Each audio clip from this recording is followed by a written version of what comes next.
escribir de lo que queramos. Podemos escribir sobre el amor, ¿por qué no?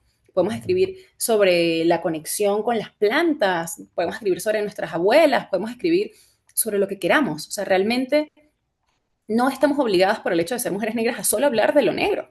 Hay un mundo allá afuera que de repente nos llama más que esto, ¿no? Y creo que esa es otra manera de ser libres y es algo que le vemos mucho a nuestras ancestras también, ser libres de verdad, ¿no? Inclusive lejos de nuestras propias como compromisos, como responsabilidades que tenemos solo por existir. Es muchísimo, ¿no? En Venezuela, el 55.1% de la población se identifica como morena, negra y afrodescendiente. Sin embargo, a pesar de ser un país afrocaribeño, la poesía afrovenezolana apenas alcanza entre el 0 y el 3% en las antologías más importantes del país. Con el fin de responder a esta invisibilización y asumiendo diversas limitaciones operativas y económicas, las escritoras y editoras Laura Cárdenas y María Mercedes Cobo se dieron a la tarea de reunir una diversidad de voces de mujeres afrovenezolanas. Desde Caracas y Ciudad de México, lograron concretar la primera antología de poesía afrovenezolana. Mi nombre es Valeria Morales, periodista y anfitriona de la entrevista de la Sala Book Club. En este episodio, converso con Laura Cárdenas sobre las inquietudes que dieron origen a este proyecto, las decisiones curatoriales que lo sostienen y las formas en que la poesía, atravesada por territorio, memoria y experiencia vivida, se convierten también en una manera de pensar y disputar el mundo. Laura Cárdenas, bienvenida a la Sala Book Club. Gracias por estar aquí para esta conversación. Muchas gracias, Valeria. Encantada de estar aquí para comentar un poco sobre lo que es la primera antología de poesía afrovenezolana y de nuestro trabajo de María Mercedes Cobo y yo, su servidora, para compartir todas estas voces. Así que gracias por el espacio. Claro, y vamos a hablar obviamente de la clasificación y contenido de la antología, pero quiero iniciar preguntándote, ¿cómo se da este encuentro entre ustedes, contigo en Ciudad de México y María Mercedes en Caracas? ¿Y cuál fue la inquietud inicial que les unió primero y también que les llevó a concretar este proyecto? Claro que sí. Bueno, María Mercedes y yo nos conocemos gracias a las redes sociales. En principio porque la investigadora afrovenezolana Maybe Hugueto estaba publicando un texto sobre pueblos fundados por negros libres en Venezuela, haciendo una comparación con Venezuela. Y la verdad, ahí vi que ella lo estaba compartiendo, vi quién es esta persona, total que bueno, comenzamos a conversar, a mí me interesaba mucho este tema y también es real que no tenía, yo desde México, mucho acceso a todo lo que estaba pasando en cuanto a lo afro en Venezuela y dije, bueno, por aquí es, ¿no? Y nos conocemos María Mercedes y yo por Instagram, comenzamos a chatear y encontramos que teníamos más allá de unos intereses muy hermanados, una conexión así de estas que tú sientes de hermanas, de amigas, que de ahí mismo nos pasamos a WhatsApp, nos mandábamos notas de voz larguísimas contándonos, no, ¿quién eres tú? ¿Qué poeta te gusta a ti? No, es que a mí me gusta Julia de Burgos, a mí me gusta, o sea, pasábamos mucho rato hablando de poetas negras que nos gustaban de cómo eran nuestras vidas, de quiénes éramos nosotras, quiénes eran nuestros padres, ¿no? Porque pues una extraña por completo, ¿no? Y bueno, en algún momento nos comenzamos a compartir poesía y, y dijimos, no, bueno, ¿qué otras poetas negras tú conoces, no? Entonces, bueno, debe haber algunas en Venezuela, bueno, vamos a buscar algún libro tiene que haber alguna investigación al respecto. Y para nuestra sorpresa y no tan sorpresa, nos dimos cuenta que no nada más no existía una compilación, sino que no había ni siquiera como una línea editorial, al menos que nosotras hubiéramos encontrado y que estuviera al acceso del público, que se especializara en la poesía afro en Venezuela. No necesariamente sobre mujeres, no necesariamente antirracistas, sino sencillamente que la producción de literatura y de poesía desde lo afro no existía en Venezuela, ¿no? Entonces, bueno, dijimos, bueno, de repente deberíamos comenzar nosotras a compilar algo, de repente algún archivo Drive donde las personas puedan entrar y consultar, total que bueno, a partir de estas conversaciones es que surge esa inquietud de hacerlo y mientras deseamos hacerlo, investigando, buscando ese libro, este libro nace porque era el libro que nosotros estábamos buscando realmente, ¿no? Y bueno, María Mercedes comienza a hacer unas investigaciones en bibliotecas de Venezuela. Yo comienzo a hacerlo de manera online con profesores de Venezuela que están también en la diáspora.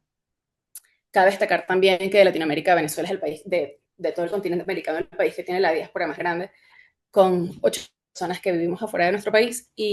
y bueno, y hay muchos intelectuales también, así como hay muchos haciendo vida académica y de investigación en Venezuela, también hay muchos afuera. Entonces, bueno, nos ponemos cada una con nuestras áreas a buscar y no nada más no lo encontramos, sino que en las grandes antologías que logramos encontrar, las principales antologías del país, nos dimos cuenta que la representación de mujeres afro era inferior al 2%, siendo este 2% específicamente conformado por 2 o 3 poetas que son muy famosas, que tienen una gran trayectoria, que además son editoras, que son la cara de nuestro país en muchos espacios literarios, y fuera de ellas no había nada, ¿no? No había nada ni publicado, ni reunido, y bueno, este número de menos de 2% era alarmante, sobre todo porque Venezuela es un país donde el 55% de la población se considera afrodescendiente. De hecho, en las cifras de Claxo, en Latinoamérica, en términos de porcentaje de población, el país que sigue Haití con mayor porcentaje de afrodescendencia es Venezuela. O sea, el segundo país más afro de Latinoamérica en términos de porcentaje de población, de constitución de la población, es Venezuela. Entonces, ¿cómo es posible que si somos más del 50%, nuestra representación no llegue al 2%? ¿No? Aquí hay algo extraño. Entonces, bueno, estos números son alarmantes, pero también vimos ahí la posibilidad de nosotras embarcarnos en esa misión, obviamente con nuestras propias manos. O sea, si bien yo hace tiempo tengo un pequeño proyecto editorial llevado entre amigos, que publicamos textos y hacemos compilaciones de jóvenes escritores que de repente no tienen otros espacios para publicar, es todo muy, muy hecho con las manos, ¿no? No contamos con ningún financiamiento grande. Y de hecho la antología es ejecutada con recursos propios, con muchas personas que decidieron colaborar con nosotras. Parte de los traductores regalaron su trabajo porque les encantó el proyecto, porque les parecía que esto era muy urgente y muy importante, entonces nos regalaron su trabajo. Algunos otros colaboraron poniéndonos unas tarifas como mucho más accesibles. Entonces, al final, este es un proyecto completamente independiente que surge de una necesidad de tener estas voces, tener un espacio, porque a veces se dice mucho, bueno, es que para dar la voz, y no, las voces ya están dadas, ya están ahí, están haciendo mucho hace mucho tiempo. Lo que no había era los espacios, porque, bueno, se sabe que la industria editorial es profundamente eurocéntrica y profundamente racista también. Y bueno, eso se puede ver en cualquier presentación de libro, inclusive en Venezuela, quienes están presentando los libros, ¿no? Generalmente hombres, provenientes de ciertos espacios, ¿no? Y bueno, de ahí surge como esta inquietud de hacerlo, nos comenzamos a organizar y en aproximadamente un año tuvimos la edición de la primera antología de poesía afrovenezolana, que combina ensayo y poesía en español e inglés. Y esta antología, como mencionaste brevemente, no solamente es independiente, sino que profundamente femenina y profundamente inclusiva. Y también se articula alrededor de la pregunta de qué es ser una mujer afrovenezolana. Así Sí. que, ¿qué las llevó, ¿verdad?, tanto a ti como a María Mercedes, formular esta pregunta como punto de partida del proyecto? ¿Y qué esperaban también que la poesía revelara que capaz otros discursos no habían podido nombrar? Claro que sí.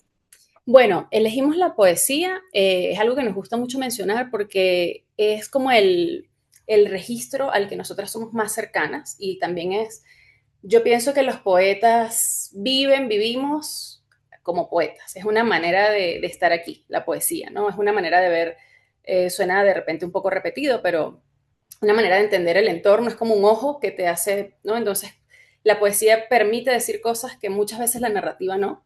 En pocas líneas dice la poeta Gabriela Rosas, venezolana, que la poesía es la pulpa del lenguaje. Realmente en la poesía está contenido, ¿no? Y, bueno, esa fue la razón principal por la que nos vamos por la poesía. Y respecto a los criterios, eso también fue un reto porque dijimos, bueno, queremos que sea de mujeres afrovenezolanas, pero ¿cómo se hace eso? Porque obviamente no queríamos caer nunca en estigmatizaciones o en hacer como una especie de catálogo, lista de chequeo en la de, tú eres, yo no soy, tú eres más que la... No, ¿no? Entonces fue, bueno, ¿cómo hacemos, cómo creamos una especie de matriz que nos permita unificar esto? Porque lo que queremos es hacer una antología de poesía afrovenezolana, ¿no? No queremos que sea algo así que pueda tomar cualquier rumbo. Entonces, para esto, después de mucha investigación, entrevistas con expertas en el tema, nos apegamos a 4, digamos, categorías, que eran lo que nos iba a permitir más o menos entenderlo, a tener un acercamiento a qué se iba a considerar dentro de nuestro libro, como en cualquier tesis, que haces un marco teórico y qué vamos a entender por esto, qué es esto y qué no va a ser esto, ¿no? O sea, como definir ese término, digamos, más en términos de epistemología, qué se va a considerar esta mujer afro, ¿no? Entonces, bueno, quisimos tomar criterios como lo fueron la memoria y la territorialidad, porque en Venezuela, al igual que en la mayoría de Latinoamérica, las comunidades afro vienen de espacios donde se concentraron las personas de la trata transatlántica, esclavizadas, y normalmente coincide con espacios donde se podía producir la caña de azúcar, ¿no? Entonces son unas geografías bastante específicas, ¿no?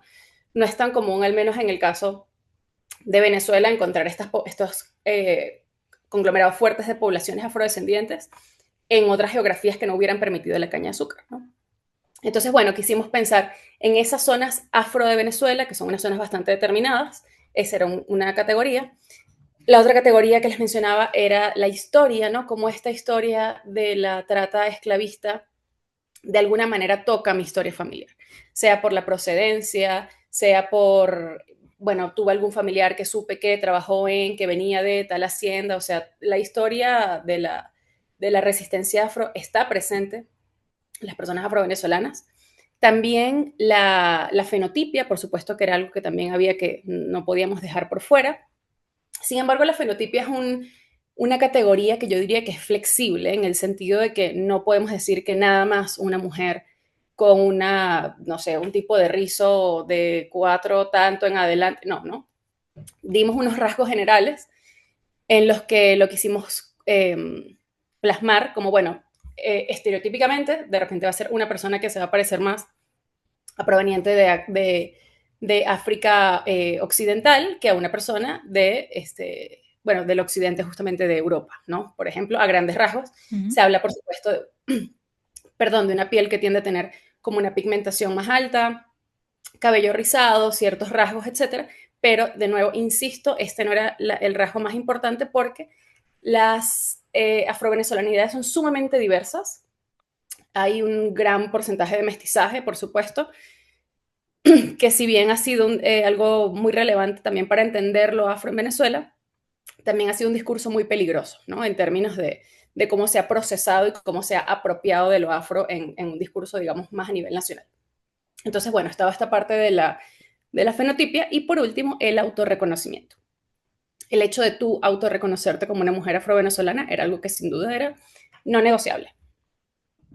¿Y cómo crees que estos criterios, ¿verdad? Como mencionaste, la territorialidad, la historia familiar, el fenotipo, la autoidentificación, dialogan entre sí para construir una idea amplia de la experiencia afrovenezolana? Bueno, fíjate, eso es me parece que es muy interesante porque nos dimos cuenta que a través a ver, estos rasgos, esto tanto la fenotipia como la historia, como la territorialidad, saber de dónde, bueno, es que yo tenía un abuelo que venía de esta región, que típicamente, ¿no? El autorreconocimiento.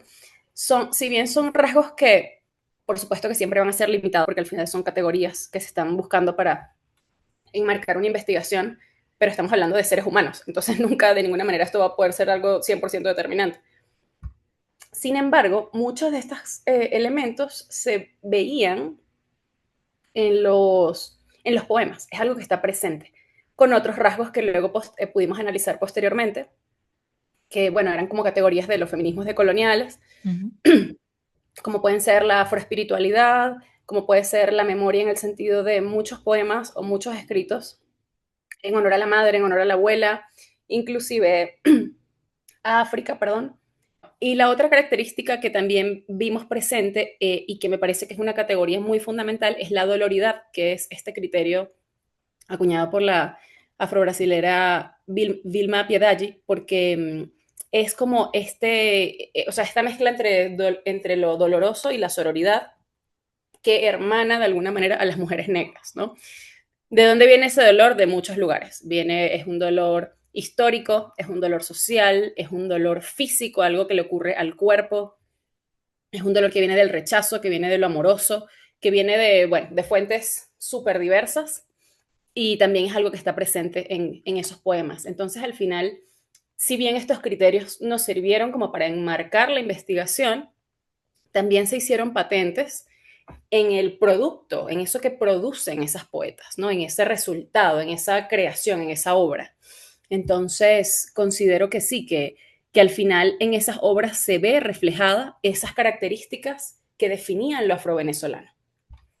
No sé si eso contesta la pregunta. Sí, totalmente. Y te comparto que a nivel personal, dentro de todos esos criterios, la territorialidad y la autoidentificación me resultaron especialmente potentes. Y en la antología aparecen múltiples geografías de Venezuela, claro está, como Barlovento, Zulia, Trujillo, etcétera, que no solo funcionan como lugares físicos, sino como espacios de memoria, de ritmo, de espiritualidad. Y con ello te quería preguntar cómo dialoga el territorio específicamente con la voz poética en estos textos. A eso le añadiría una segunda pregunta que sería, ¿de qué manera también condiciona o expande la forma en que las autoras se nombran a sí mismas? Bien, en cuanto a la territorialidad, pues dialoga a muchos niveles, siento yo, ¿no? Cuando uno, pues, pienso ahorita en esto, cuando se hacen las revisiones en el trabajo editorial, ¿no? Cuando se hacen revisiones de textos, de libros, a veces se leen, al menos es la forma en la que yo lo he trabajado, a diferentes niveles. O sea, el mismo texto lo puedes abordar desde un nivel léxico, lo puedes abordar desde un nivel de sonoridad, lo puedes abordar desde una parte de justamente lo epistemológico, o sea, hay 7 niveles diferentes con los que puedes leer lo mismo, ¿no? Entonces, siento que si utilizara eso para responder la pregunta, pensaría que de repente en el tema del léxico se ve el territorio, ¿no? El de qué estás hablando, qué llama tu atención, qué planta estás nombrando, ¿no? ¿Es el cilantro? Pero Mm. no, el culantro no es el cilantro, es otra planta. Bueno, depende de la parte de Venezuela en la que estés, ¿no? Va a haber quien habla del té de limón, pero va a haber quien habla del malojillo, pero va a haber quien habla de la limonaria en los Andes, y es la misma hierba. Entonces siento que a nivel de lenguaje se va a ver a nivel también de la vivencia, de cómo se experimenta los elementos en caso de ser una zona donde el espacio geográfico natural sea algo relevante. En el ritmo de la ciudad también se puede ver, pero concretamente siento que el territorio transmite también una manera de decir las cosas, ¿no? Yo siempre he sentido que la gente que es de costa, que somos de costa, somos como acelerados, tenemos como una, como que siempre estuviéramos en un caballo un poquito desbocado, y eso se va a ver inclusive en la poesía, ¿no? Como una especie de saturación, y siento que en las zonas un poco más frescas, más altas, hay como otra elaboración del lenguaje, otra elaboración de la poesía. Por supuesto, esto es un reduccionismo, ¿no? Hay muchísimos matices, pero yo siento que también los territorios se sienten en las voces de las poetas, ¿no? Y tu segunda pregunta, ¿me la puedes recordar, por favor? Claro, la segunda pregunta trataba de qué manera también este criterio de territorialidad condiciona y capaz también, digamos, expande la forma en que las autoras se nombran a sí mismas. Claro. Bueno, creo que hay zonas en Venezuela que tienen como una identidad muy fuerte. Yo siento que, por ejemplo, todo lo que ocurre en el Zulia es algo como muy relevante. Las autoras del Zulia suelen ser, en general los zulianos son unas personas muy orgullosas de su espacio. De hecho, bueno, históricamente han habido muchos episodios donde los zulianos se consideran no necesariamente venezolanos, sino más zulianos, o sea, como que hay todo esto. Pero al menos en mi percepción siento que ocurre algo que también se ve mucho en la gastronomía. Las regiones en Venezuela no se dividen, al menos para hablar de lo gastronómico, uno no habla de algo estrictamente geográfico, ¿no? No es como que, bueno, este es tu mapa y de aquí a aquí pasa esto y de aquí no. Son regiones culturales. Entonces, por ejemplo, en la gastronomía, cuando hablamos de lo afrovenezolano, uno habla de la región afrovenezolana, que está, ¿cómo se diría? Atomizada, está distribuida en todo el territorio, pero hay algo que los une. Entonces, inclusive, esa región afrovenezolana puede estar más emparentada con una que está a varios cientos de kilómetros de con la que está inmediatamente, con la que colinda inmediatamente, porque lo que los une no es una geografía, sino una cultura. Entonces, yo siento que el afrovenezolano puede llegar a tener cierto nivel de homogeneidad, aunque se encuentre en geografías y territorios diferentes, porque esa historia es muy fuerte y atraviesa tanto el ser, que es algo que la poesía filtra ineludiblemente, que llega a ser más importante que, bueno, que decir, ah, bueno, lo que pasa es que yo soy afromirandino y tú de repente eres afroaragüense, ¿no? Entonces sí, diría que es como una mezcla entre los dos, una mezcla entre este nombrarse a ti mismo, nombrarte a ti misma como parte de ese entorno que se impone y por otro lado a algo más grande que es esa región que comparte una historia, que comparte eh, unas vivencias, que comparte una afroespiritualidad, que comparte una gastronomía, que comparte unos santos a los que se les reza, que comparte unas creencias, que comparte unas oraciones, que comparte unos refranes, ¿no? Este, sí, creo que pudiera estar por ahí. Sin embargo, pienso que lo afrovenezolano como identidad en la poesía todavía se está configurando, todavía es algo que está como en proceso de, si bien ya existe, siento que el estilo, si es que pudiera llamarse, es lo que todavía está como en un estadio, sí, de formación. Y de hecho, la profesora Mayra Santos lo advierte bien en una frase que, si me permites, lo leo brevemente, Por favor. que es justamente, ella dice que ella ha venido intuyendo que, aquí está, esta antología comprueba lo que desde hace años vengo intuyendo. Existe una tradición literaria letrada y una poética afro-latinoamericana y caribeña producida y desarrollada por mujeres. Dicha tradición se centra en el género de la poesía y se desarrolla desde los años 30 del siglo XX en América Latina y el Caribe. Por razones de racismo institucional, la tradición no se ve ni se reconoce porque permanece dispersa, pero existe de manera cimarrona a los márgenes de las tradiciones literarias, huye hacia el monte, usa la elipsis, y bueno, aquí comenzamos a nombrar a muchas de las poetas, ¿no? Entonces creo que se refiere también a eso, como que sí hay una tradición, sí hay de repente una escuela, sí de repente sea posible trazar unas líneas, ¿no? Entre la poética de las mujeres negras latinas y del Caribe, y encontrar ahí los asideros, ¿no? Los puntos en lo que nos hermana. Y eso tiene más que ver con el hecho de que sean mujeres negras que con el hecho de que vengan de Venezuela o de Colombia. Como que siento que cuando la experiencia histórica y corporal es tan fuerte, la geografía se diluye un poco, ¿no? Un poco, no del todo, porque obviamente estas mismas estructuras dentro de las cuales vivimos nos lo recuerdan todo el tiempo, ¿no? No es lo mismo para México que yo venga de Venezuela o que yo Ujú. viniera de Argentina, ¿no? Entonces el territorio siempre está presente, ¿no? Ni mucho menos a que yo, incluso siendo una mujer negra, si yo vengo de Estados Unidos, pues las cosas son muy distintas, ¿no? Entonces el territorio igual siempre está presente, pero siento que a nivel de tradición poética y de nuestra historia, de este malungaje, de este ser compañeros de barco, de este ser hermanadas también por esta doloridad, hay algo que se le impone a la geografía, que es la experiencia de vida que nos atraviesa a todas, ¿no? Independientemente de la región exacta. Y quiero volver a un poco a lo que es el contenido y clasificación de esta antología. Y es que, como mencionas, ya esta práctica de la poesía afrovenezolana existía, pero existe también en diferentes formas y aquí conviven poemas, ensayos, haikus. ¿Cómo lograron curar el contenido de esta antología para que primero fuera tan abarcadora y si enfrentaron algún reto en ese proceso de selección y digamos diálogo también entre, entre formas? Claro, sí. Eh, hay algo muy, que creo que es muy relevante y hay que decirlo, que es que la tradición literaria, la producción creativa de las letras de los mundos afro es principalmente oral. Y Ujú. esto es algo muy relevante porque también explica algunas cosas y limita otras, ¿no? Porque dificulta los registros, de repente no es tan fácil de asir en un sentido como más institucional, más institucionalizado, más en términos de poder producir algo, tendría que ser más en términos audiovisuales, o sea, no es tan fácil, ¿no? De abordarla porque es una tradición principalmente oral, ¿no? Entonces, en virtud de esa oralidad, lo que se rescata, al menos para mí, de la oralidad en la palabra escrita es el sonido, ¿no? No es lo mismo, o sea, el ritmo es algo que se filtra en las palabras, aunque no haya una rima, aunque no haya una métrica precisa.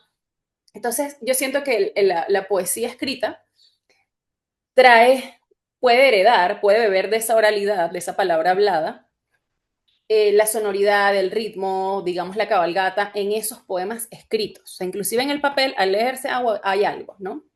En muchos casos. Entonces, la sonoridad era un criterio que sin duda no podíamos pasar por alto. A mí personalmente me parece que es algo súper clave en la poesía, cómo funciona.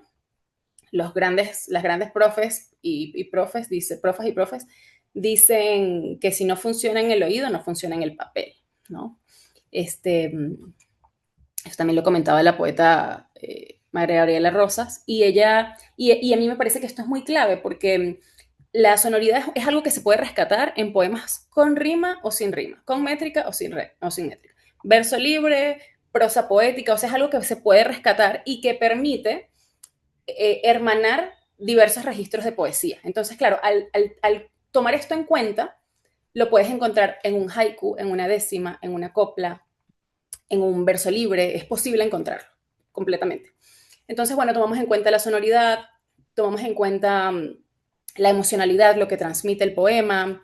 Y de hecho es importante también mencionar que la temática de los poemas no estuvo limitada, no necesariamente tenía que ser sobre temas vinculados a la lucha afro, a la resistencia para nada, ni sobre el feminismo tampoco, eran temáticas abiertas.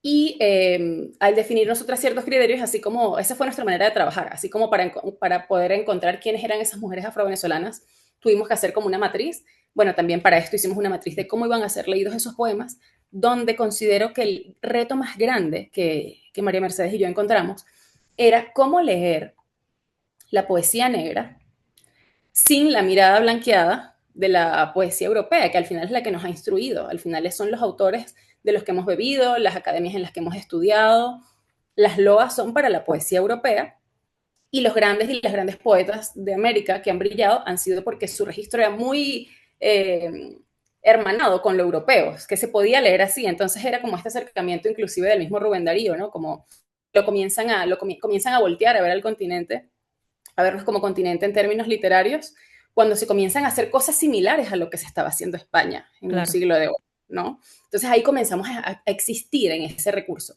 Y la poesía que se estudia en las universidades, en los centros de investigación, lo que se publica, lo que gana premios, lo que se edita, por eso también los editores tienen un rol muy relevante, porque los editores son quienes están diciendo qué es cultura y qué no, qué merece ser leído, qué debería estarse leyendo en la universidad y qué no. Eso es un trabajo de los editores también, ¿no? Y entonces, claro, es lo que tú has bebido, es lo que te han enseñado que es el criterio, es lo que te han enseñado que es un poema que funciona, es lo que te han enseñado que queda bien, que queda mal, que está bien ejecutado.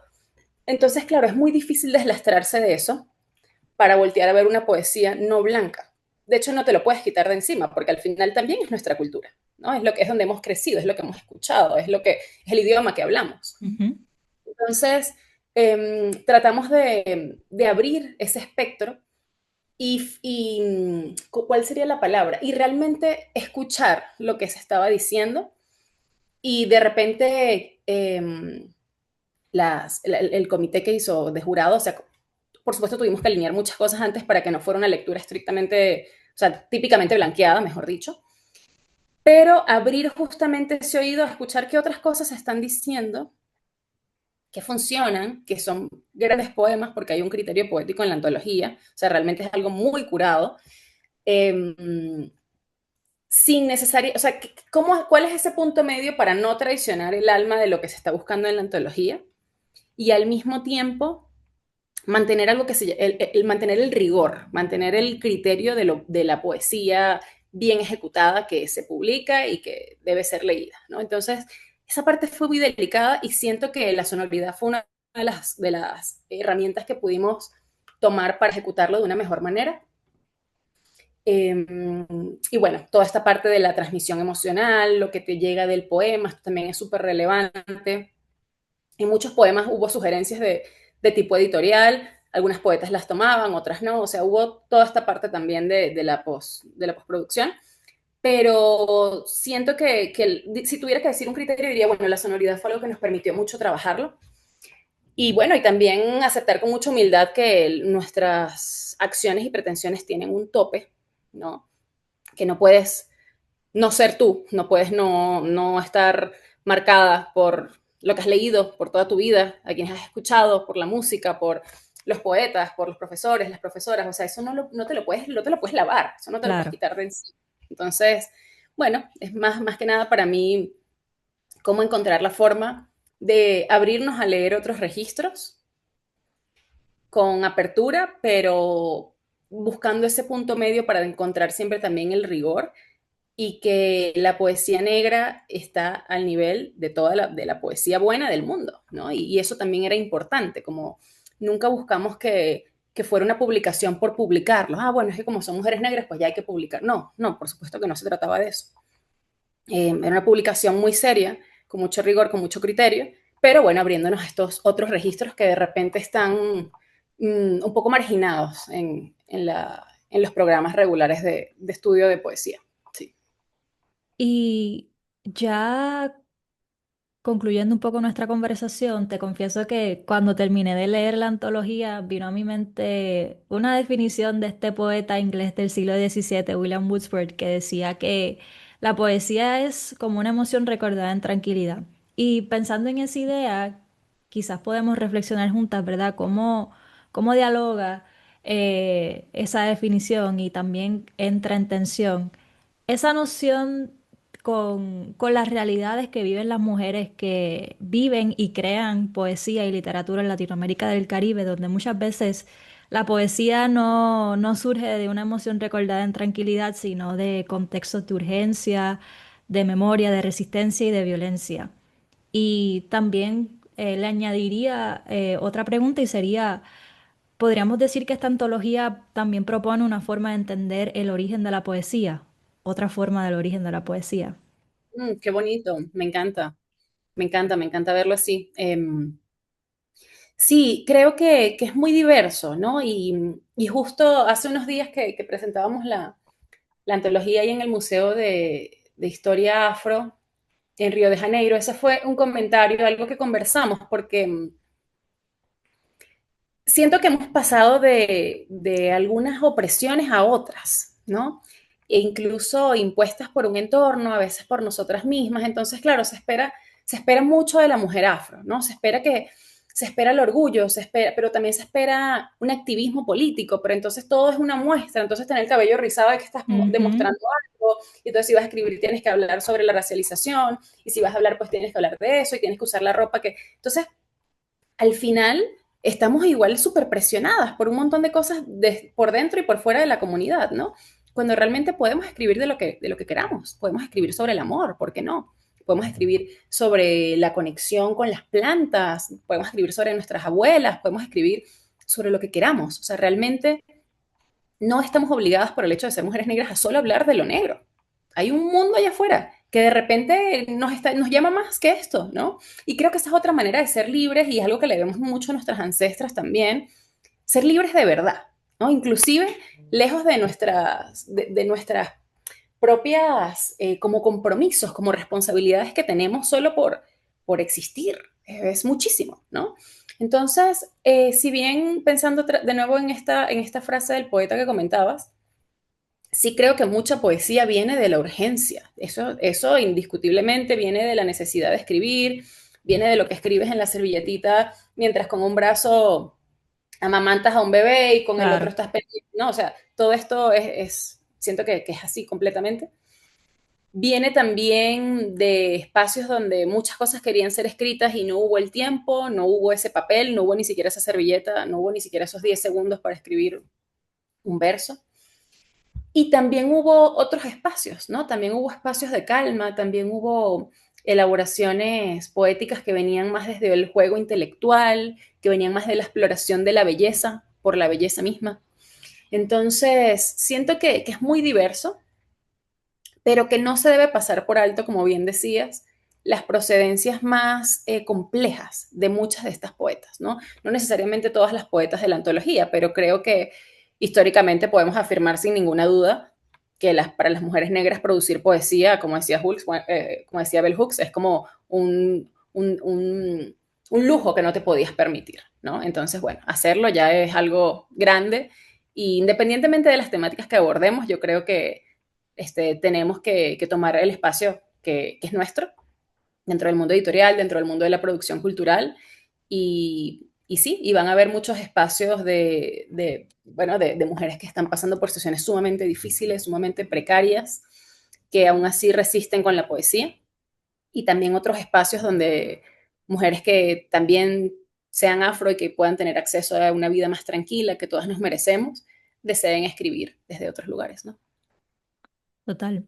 Y ya para cerrar, quiero preguntarte, ¿no? Ya con este proyecto concretado, la primera antología de poesía afro-venezolana, ¿qué esperas que esta antología despierte y también incomode en quienes la lean? Mira, eso ya comenzó. Eso comenzó porque alguien dijo, porque es la primera, un profesor muy reputado de una universidad de Venezuela, pero, no, ¿cómo fue que dijo? Pero ¿por qué? Porque es algo así como que porque esto es importante. Le digo, bueno, es la primera. Nosotros le pusimos la primera, no porque nos encante, sino porque es un hecho, es la primera, Ujú. no existía antes. Y le digo al profesor, por ejemplo, usted en su cátedra, ¿cuántas mujeres venezolanas lee a lo largo de la carrera, en cualquiera de las cátedras que da? No, ninguna, es que yo no me fijo en el color de la gente, yo lo que me fijo es si la poesía es buena o no. Y le digo, bueno, pero si usted lo que se fija es en la poesía, qué casualidad que entonces solo se lea a personas blancas, ¿no? O sea, sí, está curioso, ¿no? Está raro, como poco, ¿no? Sobre todo cuando Venezuela es un país afro. Eso es lo que no podemos perder de vista. Entonces sí, como que muchas personas, algunas autoridades así académicas del mundo de la literatura, que a veces es muy aspiracional, ¿no? Y muy intelectualizado, pienso que de repente puede surgir una incomodidad de decir, pero ¿cómo que publican a alguien y yo no conozco a ninguna de esas autoras, ¿no? Bueno, pregúntate por qué no las conoces. No, o sea, son mujeres que tienen muchos años escribiendo. Más bien preguntémonos por qué nadie las publica, en lugar de Claro. por qué no las conozco, por qué nadie las publica, ¿no? Entonces sí, también personas que me han dicho, bueno, pero en el título no dice que sea de mujeres y al final sí es de mujeres. Y le digo, bueno, lo que pasa es que estos otros libros que están aquí no dice que sean solo de hombres y solo hay hombres. O sea, en estas compilaciones de poesía venezolana solo hay hombres. Y en ningún lado dice que sea de poesía masculina. Eso nunca lo leí, en ningún lado, ¿no? Entonces, bueno, ustedes no están aclarando que es poesía solo para hombres, hecha por hombres, de hombres para los hombres. Bueno, nosotros estamos escribiendo poesía hecha por mujeres sin tener que decirlo en ningún lugar, porque no es un estilo de poesía y la poesía femenina, ¿no? Que es el clásico también que las librerías, poesía Claro. y una esquinita acá, poesía femenina. ¿Por qué? No es un estilo, no es no es una subcategoría de la poesía, para nada, ¿no? Entonces, creo que bueno, que al menos se está poniendo un poquito sobre la mesa estas discusiones.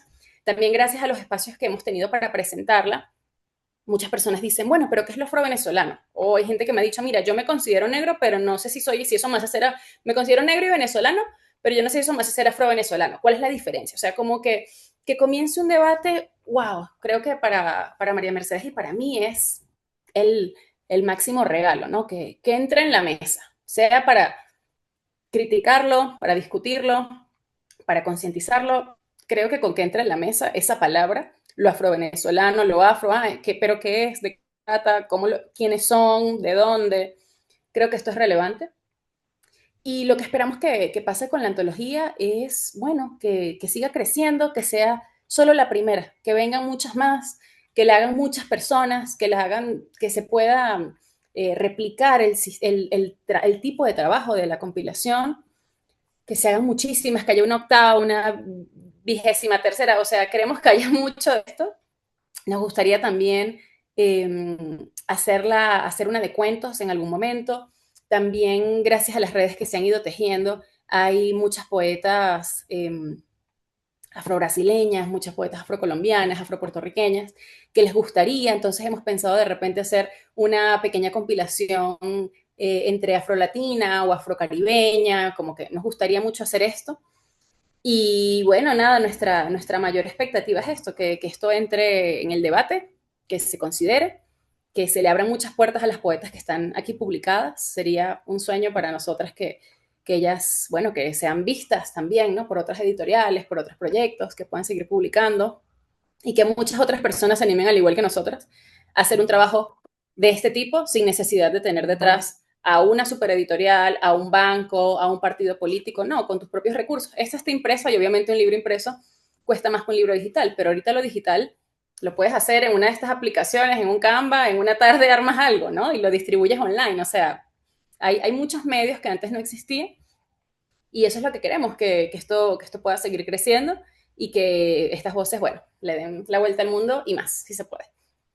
Bueno, Laura, te agradezco nuevamente, no solamente a ti, sino a María Mercedes por llevar a cabo este proyecto y gracias nuevamente por tomar parte de esta conversación. No, gracias a ti, de verdad que yo muy contenta y desde que nos contactaste, bueno, nos da mucha alegría porque nos hace sentir que el trabajo, todo el trabajo que estamos haciendo sí está llegando a otros lugares y que con este trabajo pues también la poesía de todas estas mujeres. Entonces, bueno, nos sentimos muy agradecidas también contigo por este espacio.